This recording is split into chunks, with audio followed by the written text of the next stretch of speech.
নমস্কার বন্ধুরা, আমি অর্চনা। আমার চ্যানেলে আপনাদের স্বাগত। তো আজকে আমি বানাবো সম্পূর্ণ ভিন্ন স্বাদের নিরামিষ সাবুর খিচুড়ি। এটা যে কোনো উপবাসে খেতে পারেন এবং স্বাস্থ্যের পক্ষে খুবই উপকারী। তো চলুন দেখে নেওয়া যাক আমি সাবুর খিচুড়ি কিভাবে তৈরি করি। এখানে নিয়েছি 1 বাটি মোটা দানার সাবু। এখানে আমি মোটা দানার সাবুটা ব্যবহার করছি। সাবুটাকে ভালোভাবে ধুয়ে নিচ্ছি।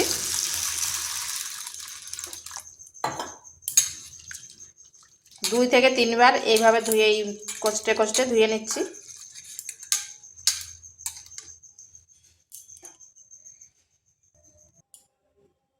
সাবুটাকে ভালোভাবে ধুয়ে নিয়েছি আর ওই বাটিরেই দিচ্ছি 1.5 বাটি জল।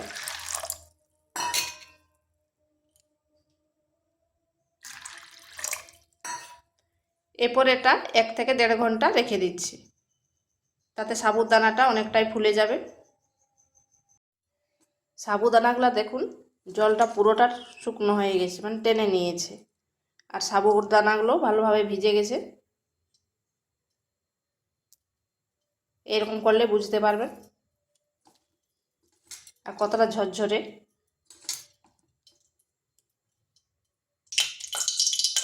এখানে কড়াই বসিয়েছি, তাতে তেল দিয়ে দিয়েছি।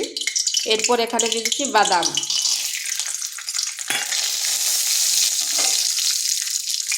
বাদামগুলো একটু ভেজে নিচ্ছি।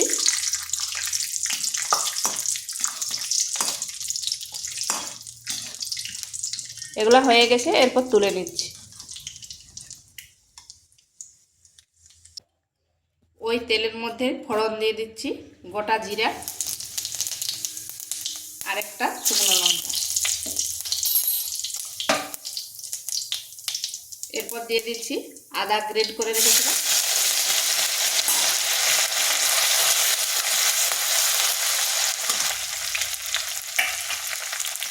আর দিয়ে দিচ্ছি কাঁচা লঙ্কা। একটু হালকা ভেজে নিচ্ছি যাতে তার কাঁচা গন্ধটা চলে যায়।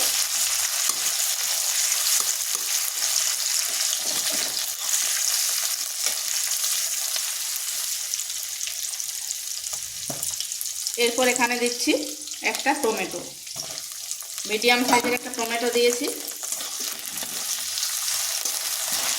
আর টমেটোটা আমি গলাবো নি, তাই এখানে আমি লবণ দিলাম না।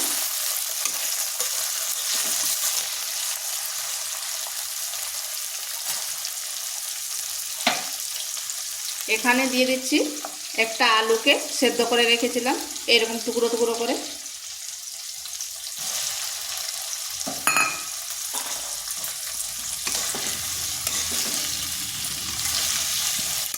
হালকা একটু ভেজে নিচ্ছি আলুটাকে।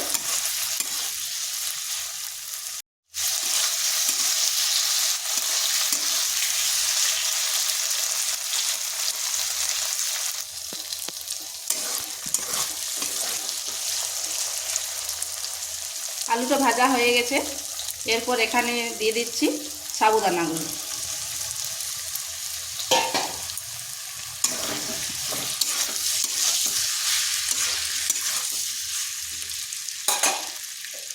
আর সাবুদানা যাতে ঝরঝরে হয় তাই দিচ্ছি 2 চামচ লেবুর রস।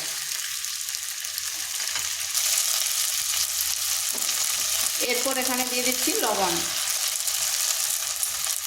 আর দিচ্ছি গোলমরিচের গুঁড়ো আর দিচ্ছি 1 চামচ চিনি।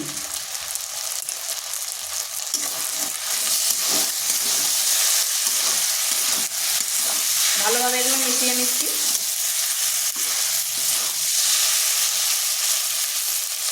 এরপর দিয়ে দিচ্ছি বাদাম, যেগুলো ভেজে রেখেছিলাম বাদামগুলো।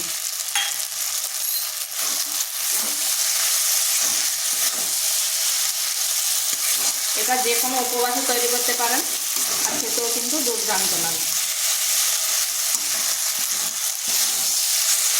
একটু ভালোভাবে মিশিয়ে নিচ্ছি।